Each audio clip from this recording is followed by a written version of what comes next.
et messieurs, merci de faire confiance au journal de la ville et tout de suite les sommaires. Corneille Nangaa, condamné à mort par la cour militaire de Kinshasa-Gombe pour crimes de guerre, trahison et participation à un mouvement insurrectionnel, tandis que ses compagnons ont été condamnés par défaut à mort pour crimes de guerre. Le verdict est tombé ce jeudi 8 août 2024.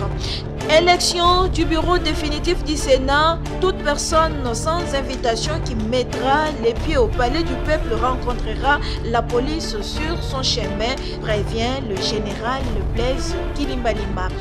Les jeunes de la République démocratique du Congo en colère, ils réclament la tenue de l'Assemblée générale élective pour l'élection du nouveau bureau, car l'ancien étant en fin mandat. C'est tout pour les sommaires, mesdames et messieurs, encore une fois, bienvenue dans ce journal.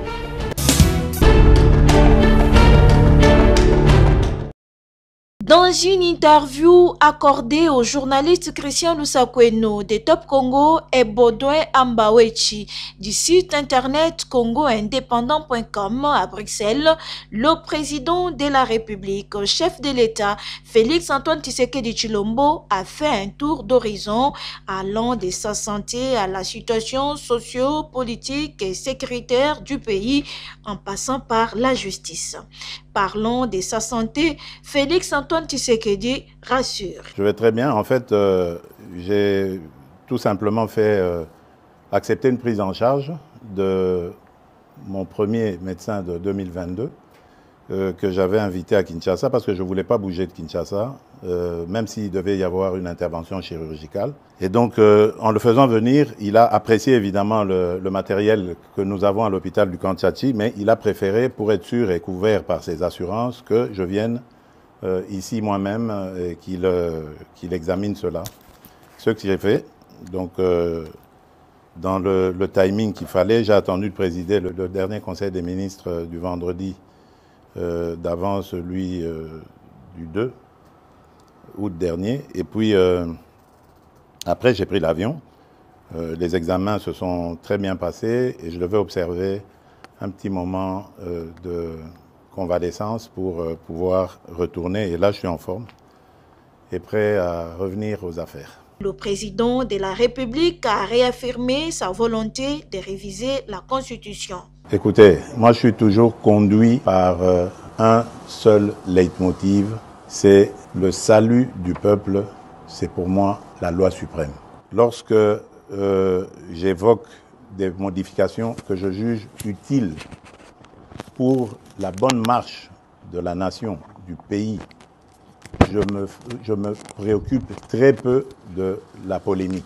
Je n'y regarde même pas. Parce qu'évidemment, il y a toujours des petits malins qui vont essayer de détourner mes propos et essayer de les amener dans une polémique inutile. Je n'ai jamais dit que je veux changer la Constitution pour rajouter le nombre de mandats présidentiels ou d'années. Non. D'abord, ce sont des dispositions inamovibles. Pour les changer, il faut retourner auprès du peuple souverain primaire. Mais par contre, les autres dispositions, telles que celle-là, qui nous posent beaucoup de problèmes. Regardez, vous l'avez dit, j'ai prêté serment le 20 janvier devant la nation. Et immédiatement après, la publication des résultats des législatives a commencé et les périodes de contentieux. Ça nous a pris presque 2 mois. Autre chose, par exemple, qui me motivait à vouloir ce changement de constitution, les gouverneurs étant des grands commis de l'État, qui soient désignés directement par le gouvernement en place et qu'ils rendent direct rapport au gouvernement. Il a réaffirmé sa confiance au processus de Luanda et s'est dit prêt pour dialoguer avec le Rwanda. Écoutez-moi bien, tant que je serai président de la République démocratique du Congo, je n'aurai en face de moi la délégation du M23 ou de l'AFC, là où je ne sais pas, pour négocier. Jamais. Ce que j'ai dit, c'est que je veux parler avec le Rwanda, pas négocier, vous avez raison, parler avec le Rwanda, pour demander à M. Kagame, criminel de son État, qu'est-ce qu'il a à voir contre mon peuple. La République démocratique du Congo, à l'époque République du Zaïre, avait sauvé le Rwanda d'une plus grande catastrophe qui aurait été si nous n'avions pas ouvert nos frontières à tout ce flot de réfugiés. Malheureusement, il y a eu une certaine cécité internationale qui a permis que parmi les fugitifs, il y ait les criminels génocidaires et qu'ils soient rentrés sur notre sol avec leurs armes. On ne les a pas désarmés. Aujourd'hui, l'enfer est parti du Rwanda et est arrivé chez nous. Et on nous abandonne à notre propre sort. Évidemment, le régime criminel de Kigali en profite parce qu'il découvre que c'est une région très riche en minerais et en produits de tout genre, agricoles et autres. Et il veut en faire maintenant son espace. Et ça, nous disons jamais, il n'y a rien à négocier. On le voit, c'est un Félix Tshisekedi, ragaillardi, qui veut relever tous les défis et surtout rassurer son peuple.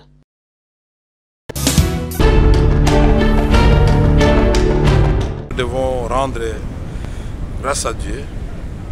J'ai trouvé le président en forme puisqu'il voulait m'enquérir d'abord sur la situation de sa santé ici. En tant que président de l'Assemblée nationale, je voudrais rassurer le peuple congolais que notre chef se porte très bien. Au-delà de cette évidence, le chef de l'État et le président de l'Assemblée nationale ont fait le tour d'horizon des questions d'actualité. De la situation sécuritaire du pays à la vie sociale, rien n'a été oublié. Des pistes de solutions ont été envisagées. En ce qui concerne la sécurité, avec le président de la République, nous avons convenu, et c'est lui le garant au terme de l'article 69 de notre Constitution, de faire une évaluation régulière de la situation sur le terrain. L'Assemblée nationale en tant qu'autorité budgétaire, le gouvernement en tant qu'institution qui gère la République au quotidien, le président de la République en tant que chef de l'exécutif, les responsables des cours et tribunaux, c'est-à-dire le pouvoir judiciaire, et s'il est chez, on peut inviter les ministres, vice-premier ministre de la Défense, vice-premier ministre de la Justice, vice-premier ministre de l'économie, vice-premier ministre de l'intérêt sécuritaire et affaires coutumières, selon le problème à traiter. Parce que le président de la République, tout le monde le sait, il n'a pas lésiné sur les moyens. Il a recruté les hommes et il les a formés.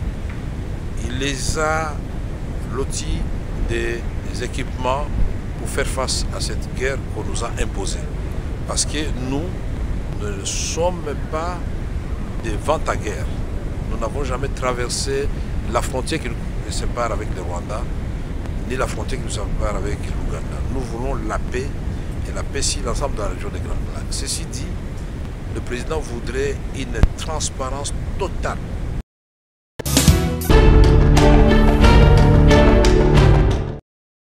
Les élections du bureau définitif du Sénat fixées pour ce samedi 10 août 2024 n'accéderont au Palais du Peuple. Seulement les invités, tous les non-invités sont interdits de mettre leurs pieds au Palais du Peuple.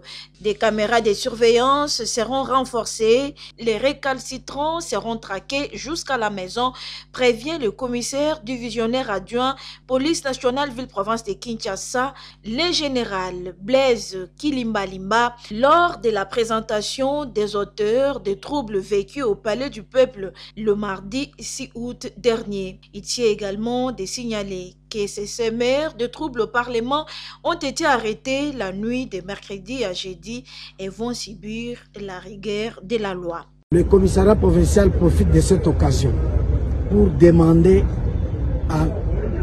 aux Kinoises et Kinois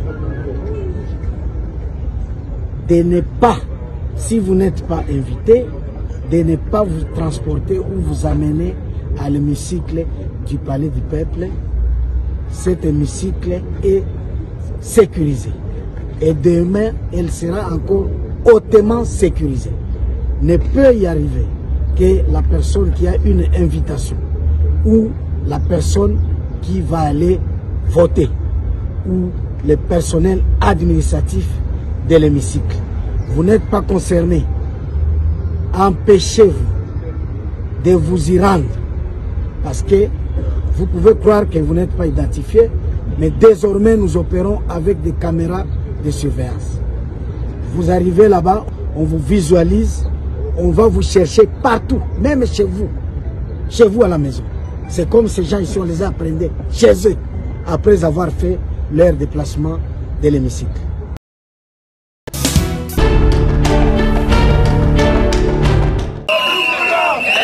Grogne au Conseil national de la jeunesse, les jeunes de la République démocratique du Congo en colère dénoncent les glissements du bureau du Conseil national de la jeunesse arrivé fin mandat et réclament la convocation de l'Assemblée générale extraordinaire pour l'élection du nouveau bureau. C'est jeudi 8 août 2024, les jeunes ont pris d'assaut le Conseil national de la jeunesse avec des sifflets, pneus brûlés et affiches où il était écrit « Stop glissement au CNJ ». Très en colère, il s'exprime. Nous, la jeunesse de la République démocratique du Congo, nous voulons à ce que les élections se fassent parce que le président en place, nous avons l'impression qu'il est en train de boycotter la jeunesse qui est l'avenir de ce pays.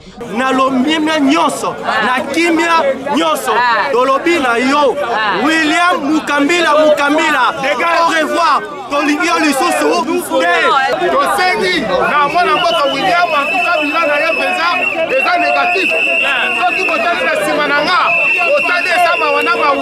Même chef de l'État Félix Tshisekedi Tshilombo a organisé quelle élection? Et cette déclaration des jeunes tenus à ces jours exige les élections, rien que les élections au sein du Conseil national de la jeunesse. Nous nous adressons particulièrement à son Excellence, Madame la ministre de la Jeunesse et Éveil patriotique. Écoutez la voix de la jeunesse qui ne demande qu'une seule chose. Nous sommes patients à partir d'aujourd'hui le 8 août jusqu'au 30 août. Nous ne voyons pas la tenue ou la convocation de l'Assemblée générale élective. Nous allons devoir donc nous réserver le droit de pouvoir nous prendre en charge. Nous allons, nous, la jeunesse congolaise, nous réserver le droit d'envisager, organiser des manifestations de grande envergure afin d'obtenir l'organisation des élections de membres du nouveau bureau du Conseil national de la jeunesse. Et pour manifester la fin du mandat, c'est 8 août 2024 du bureau du Conseil national de la jeunesse actuel, les jeunes ont scellé tous les bureaux du CNJ pour empêcher tout accès des membres de ces bureaux arrivés fin mandat, et c'est jusqu'à la convocation de l'Assemblée générale élective.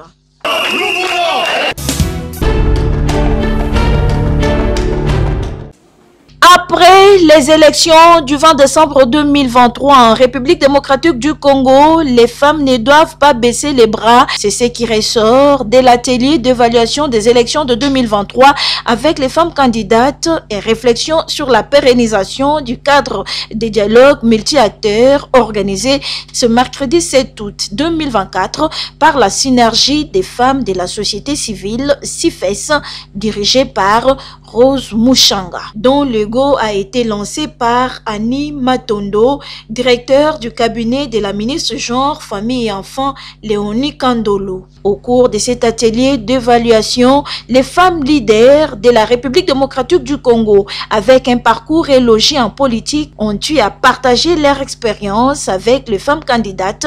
Question pour elles de les encourager à poursuivre le combat politique pour leur victoire au prochain scrutin. Parmi les intervenantes, Nicole Kambaï Boatia, directeur du cabinet adjoint du chef de l'État, Mireille Afa de la MONUSCO section genre, Marie-Louise Mwange, ministre honoraire du genre, Elodine Tamuzinda, société civile, et Maître Evelyne. Très flattés de ces parcours, élogés de ces femmes leaders de la RDC, les participantes s'expriment. Ça nous a encore édifié parce que suivant les interventions des intervenantes, elles ont dit qu'on ne baisse pas les bras.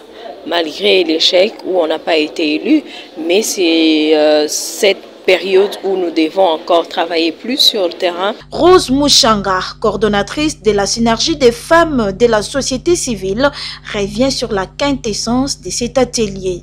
Les femmes sont un grand pilier pour le développement de ces pays.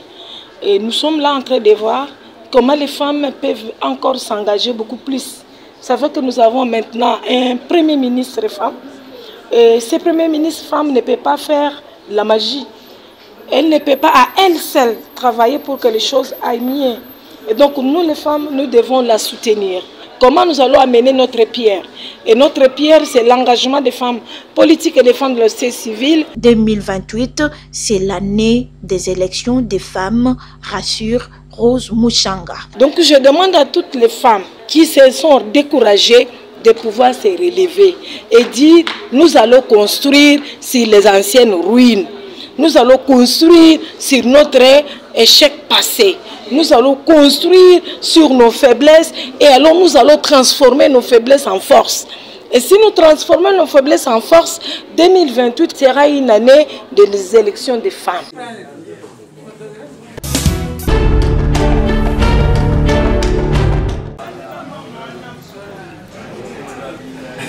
Un bon leader suit son instinct, tire parti de son expérience et reste à l'écoute des personnes qui l'entourent. Et les jeunes et les femmes de la Tchango, responsables et dirigeants des différentes structures et organisations, sont appelés à œuvrer dans ce sens pour la bonne marche de leurs organisations.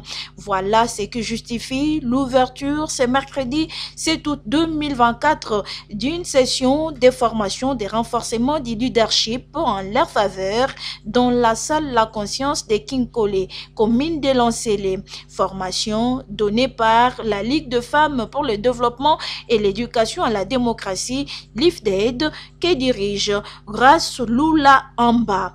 Module salué par les leaders jeunes et femmes de la Tchango qui en avaient besoin pour bien diriger. Bapesi biso leadership kololenge ni moi si ko za la pe leader bayebisi biso ko za la te ki okanga maboko ko za la pe même na ba député même na quartier azala mingi kozonga sima na makambo mususu na s'intéressera penza te surtout na makambo politique.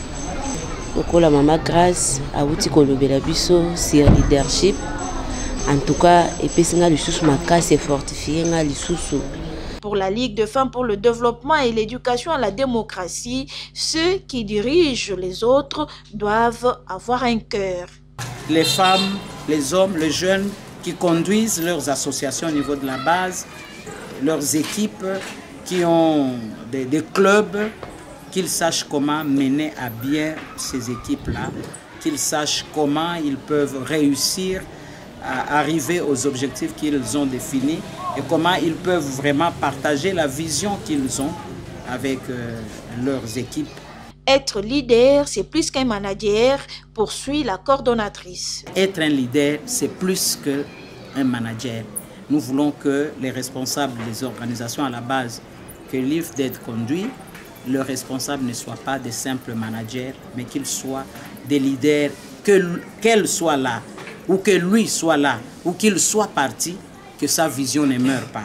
Que les objectifs auxquels ils ont adhéré continuent avec ceux qui vont prendre le flambeau. C'est dans le cadre du projet appui à la promotion du leadership féminin et à la participation politique des femmes de Kinshasa Tchango aux élections de 2023, projet appuyé par National Endowment for Democracy NED, que cette session de formation sur le renforcement du leadership est organisée par la LIFDED.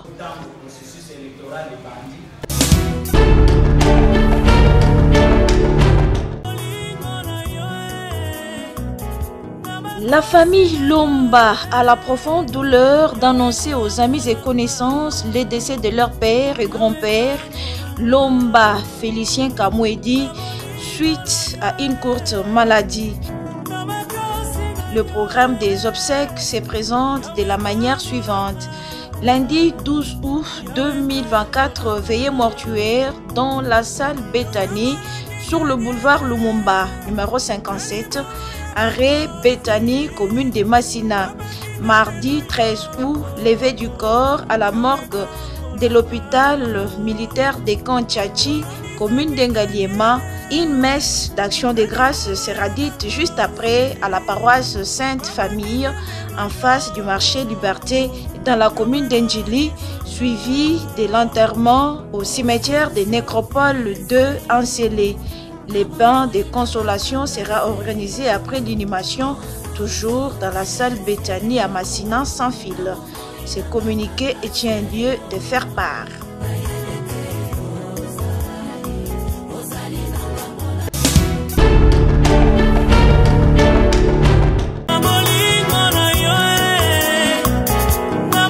La famille Nzenza, le président successionnaire de la SECO Pompage et président du Catch Club La Différence Ngaliema, Judas Nomasamba, champion de Lubunga, ont la profonde douleur d'annoncer aux amis et connaissances la mort de leur mère, tante et grand-mère Kikusa Koutoubou, mort survenue le dimanche 4 août 2024 des suites d'une courte maladie. En attendant le programme des obsèques, le deuil se tient à la résidence familiale sur la route Njolana, référence Boule Rouge et de Komakala. Ces communiqués tiennent lieu de faire part.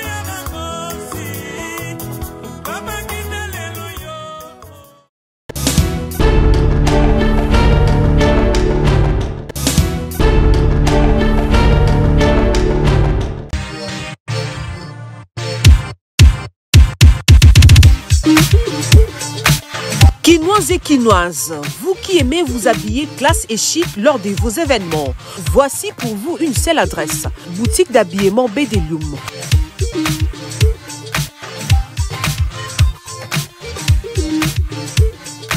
Avec ses plus de 20 ans d'expérience dans les domaines vestimentaires, vous trouverez chez Bedelium des vêtements et collections de haute gamme à un prix très abordable nulle part ailleurs.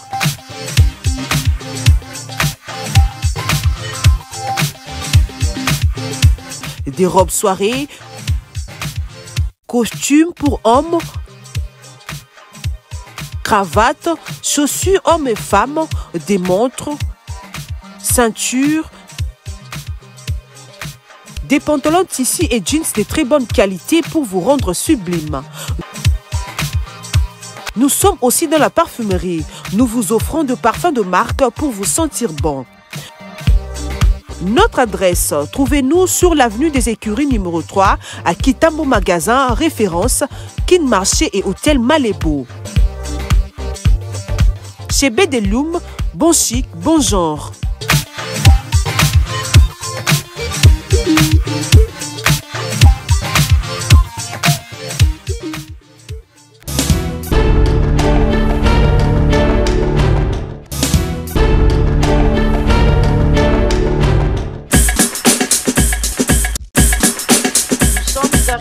À la fin de ce journal de la ville, mesdames et messieurs, merci pour votre attention soutenue. Le prochain rendez-vous est fixé pour ce vendredi avec le même plaisir.